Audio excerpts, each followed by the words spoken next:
లోపల నుంచి ఎట్లా కనిపిస్తుంది ఇది ఇదంతా అడ్డం పెట్టాలా కదా. నెంబర్ చూపి ఒకసారి కనిపిస్తుందా నెంబర్? లేదు. ఎవరికి కనపడటం లేదు. నువ్వు యాక్షన్ చేసి పారిపోతే ఎట్లా తెలుస్తుంది?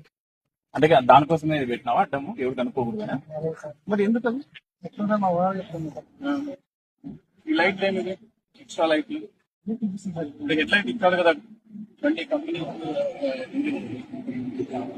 టెస్ట్ చేసి కరెక్ట్గా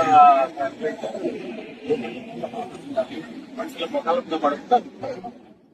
ఎక్కడ పడుతుంది తెలుసా? కరెక్ట్ గా నీ ఎదురుకు వచ్చే డ్రైవర్ ముఖం మీద పడుతుంది. అంటే నీకు బాగా సేఫ్ గా వెళ్తావు, ఆయనకి ఏం కనపడదు, వచ్చి నీకు కనిపిస్తుంది. అంటే ఆయన పక్క ఏదైనా కాల్ వెళ్ళడం ఎట్లా కనిపిస్తుంది డ్రైవర్? కరెక్ట్ ఈ లైట్ వచ్చి ఆయన ముఖానికే పడుతుంది. పవర్ఫుల్ గా పడుతుంది. రోడ్డు పడుతుంది, ఇది రోడ్డు కిందే పడుతుంది, ముఖానికే పడుతుంది. ఈ రోడ్డు పడుతుంది డ్రైవర్ కి ఇక్కడ దాకా వస్తుంది. ఈ హారం ఏంటి? కంపెనీ లేదా హారం? మళ్ళీ ఇవేందుకు సరిపోదేమో. అంటే అట్లా హారం కొడతారు, టోల్ బుల్ అని రక్తం కారాలి అని నీ ఓనర్ ఎక్కువేమో కదా. ఈ బంపర్ ఎందుకు వేసినావు? డాష్ గార్డ్ అంటారు ఎందుకు? ఎందుకు 15 కేజీ ఉండదా? 15 కేజీ ఉంటుంది ఐరన్. ఎందుకు ఇది?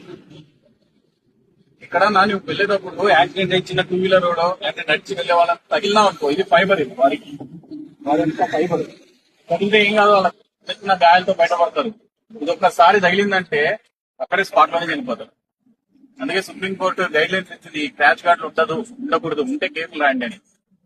మీరేమో ఇష్టం వచ్చినట్ల కంపెనీ వాడికి తెలుదా ఇట్లా ఇవ్వాలని క్రాష్ గార్డ్? మీ బండి సేఫ్ గా ఉంటది, కంపెనీ వాడి బండి సేఫ్ గా ఉంటుంది తెలీదా? మీకే తెలుసా? మీరేం తెలియదు కనపడలేదు కదా, వెనకాలన్నా కనిపిస్తుంది. వెనకాల చూద్దాం.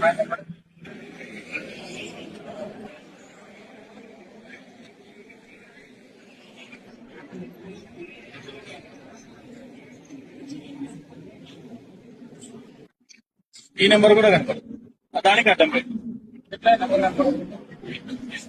వెనక చాలా ఇంపార్టెంట్ కనపడదు, అడ్డం పెట్టి రేటిగా చేసి ఫైన్ రాస్తారా, కట్టేసి తీసుకెళ్ళమండి.